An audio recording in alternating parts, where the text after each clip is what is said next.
유대인들이 병 나은 사람에게 안식일인데 네가 자리를 들고 가는 것이 옳지 아니하니라. 나를 낫게 한 그가 자리를 들고 걸어가라 하더라. 너에게 자리를 들고 걸어가라 한 사람이 누구냐? 고침을 받은 사람은 그가 누구인지 알지 못하니 이는 거기 사람이 많으므로 예수께서 이미 피하셨습니다.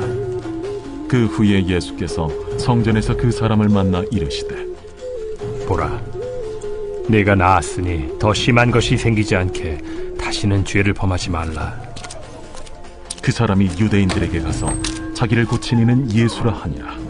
그러므로 안식일에 이러한 일을 행하신다 하여 유대인들이 예수를 박해하게 된지라.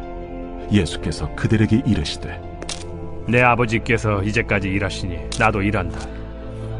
유대인들이 이로 말미암아 더욱 예수를 죽이고자 하니 이는 안식일을 범할 뿐만 아니라 하나님을 자기의 친아버지라 하여 자기를 하나님과 동등으로 삼으심이로라.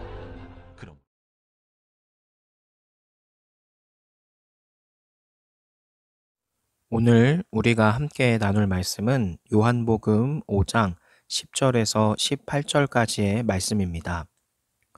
오늘 말씀의 전체적인 내용을 살펴보면 유대인들은 예수님께 고침을 받아서 자리를 들고 걸어가는 38년 된 병자를 보고 안식일 율법을 어기는 행위라고 비난을 합니다. 또한 고친 이가 바로 예수님이란 사실도 알게 되자 이제 예수님을 박해하기 시작을 합니다.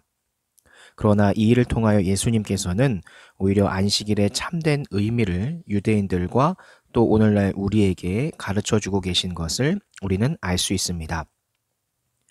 더 세부적으로 오늘의 말씀의 내용을 살펴보면 예수님께서는 안식일의 진정한 의미를 깨우쳐 주시고자 여러 기적들을 안식일에 행하셨습니다. 그러시면서 내 아버지께서 이제까지 일하시니 나도 일한다 라고 17절에 말씀을 하시죠. 그런데 당시 유대인들은 단순히 안식일에 아무것도 하지 않는 것이 그날을 제대로 지키는 것으로 생각을 하고 있었습니다. 그러나 안식일은 아무 일도 하지 않고 지내는 날이 아닙니다. 만약 하나님께서 안식일, 오늘날은 우리가 주일로 바꾸어서 이야기하지만 이 날을 아무 일도 하지 않으셨다면 인간 세상에는 여러 가지 큰 일들이 발생을 할 겁니다. 우리를 돌보시는 하나님은 시편 저자의 말처럼 졸지도 아니하시고 주무시지도 않으신 분입니다. 아버지께서는 항상 우리를 지키며 돌보고 계시다는 거죠. 하나님이 일곱째 날 안식하셨다는 창세기의 기록은 자세히 보면 창조 사역을 마치시고 쉬셨다는 뜻이지 아무 일도 하지 않으셨다는 뜻이 아닙니다. 따라서 예수님의 말씀처럼 아버지께서 일하시고 예수님이 일하시니 우리도 할 일을 해야 합니다. 이것이 오늘 본문의 핵심인 거죠. 그러니까 안식일에도 꼭 해야 할 일은 해야 합니다. 불쌍한 자에게 자비를 베풀어야 하고 복음을 전해야 하며 주님께 영광이 되는 일들을 계속 해 나가야 한다는 겁니다. 오늘 본문의 10절의 말씀은 당시 유대인들의 종교 상황을 정확하게 설명을 하죠. 그것은 진정한 안식도 자비도 없으면서 껍데기만 남아있는 종교였다라는 겁니다. 또한 규율만 강조하는 죽은 종교였다는 거죠.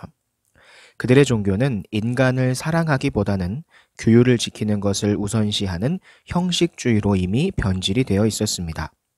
그러나 오늘날의 기독교는 시스템이 되면 안 됩니다. 건물이 되어서도 안 됩니다. 영향력이 있어야 되고 사랑으로 품을 수 있는 그런 교회 시스템이 되어야 하는 거죠. 교회는 점점 커지는데 진정한 영향력은 혹시 작아지고 있진 않은지 내 스스로 반성해보는 오늘 하루 한 주의 삶이 되도록 여러분께서 기도와 말씀으로 충만하시기를 소망합니다. 감사합니다.